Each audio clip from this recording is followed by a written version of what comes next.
Welcome to the Hotelligence Podcast, your strategic vantage point on the changing landscape of hotel safety.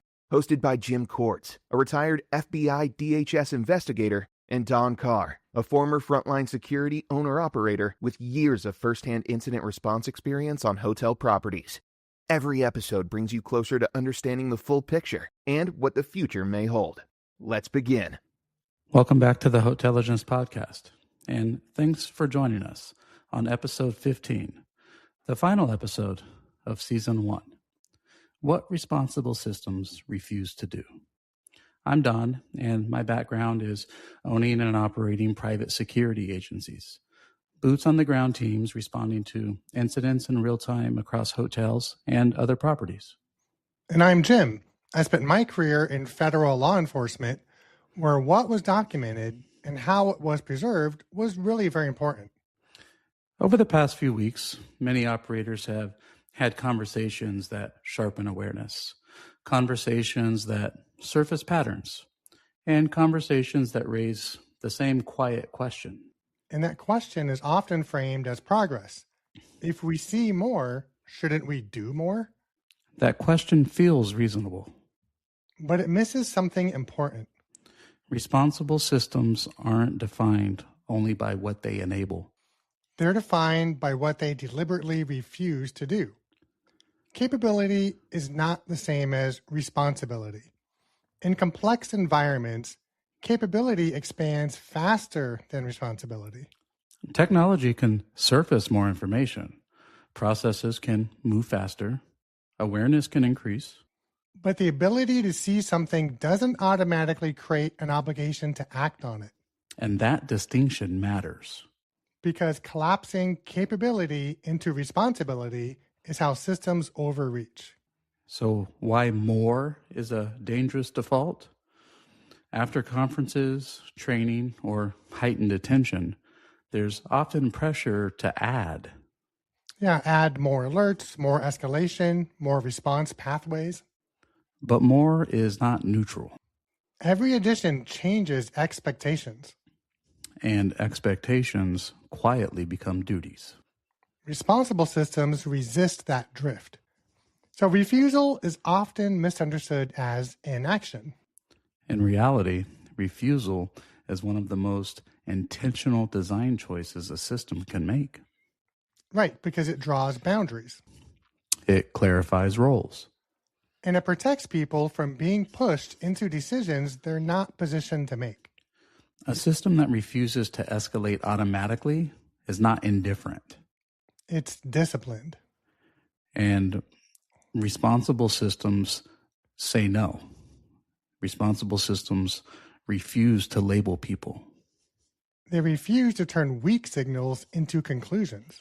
They refuse to promise outcomes they can't control. They refuse to convert awareness into instruction by default. And they refuse to force speed where structure is required. So why do these refusals matter?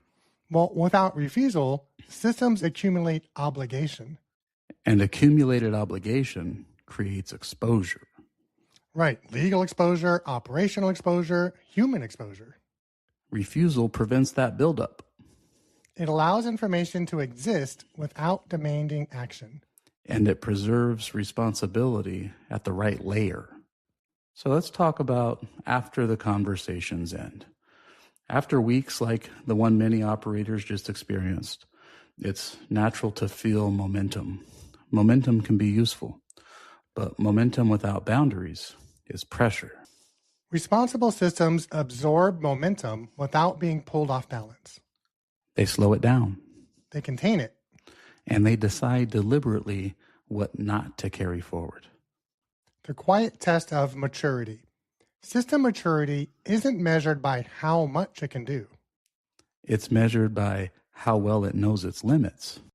Knowing when not to act. Knowing when not to decide. Knowing when to preserve rather than pursue. That's not hesitation. That's governance. So in closing, responsible systems don't try to solve everything. They create space for reality without forcing resolution. They refuse to confuse awareness with authority. and they protect people by protecting boundaries. What a system refuses to do is often its most important feature. That's the final episode of Season 1 of the Hotelligence Podcast. So Season 1 was about structure, about boundaries, about building systems that know what they are and, just as importantly, what they refuse to be. Because in safety, clarity is responsibility. We appreciate you spending this first season with us. The conversation continues, but the foundation comes first. Season 2 begins soon. Until then, stay thoughtful, stay measured, and remember, we're in this together. And together, we make hospitality stronger. We publish a short, written insider briefing alongside each episode. It goes out on Wednesdays when the episode drops. If that's useful, the link is in the show notes. Thank you for joining the Hotelligence Podcast, where experience informs smarter, safer hotel operations and prepares you for what comes next. Stay informed, stay confident, and stay connected. As the conversation evolves, Jim Cords and Don Carr will highlight developments that help hotels strengthen their approach to safety and risk management. See you next episode.